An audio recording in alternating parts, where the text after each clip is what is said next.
Yan, alright. Magandang maga mga busing. Sniper 155. Yan po yung tunog niya, no? Chitik po natin ito, yung timing chain, shocker arm, para sa maingay, no? Malagatik para walang langis na umakyat sa head. Sana walang tama yung head nito, no? Ayun, babaklasin na namin to ni Insan, Inkas. Kasama ko dito sa Gilod Motor Shop, no? Sniper 155, no? Abangan na lang mamaya ulit pag nabaklas na namin. Para makita na yung yung sira na parts, no? Sana hindi lumala na para hindi magastusan si busing sa ganyan tunog, no?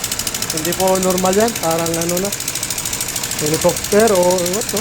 Dahil lakas yan mga busing.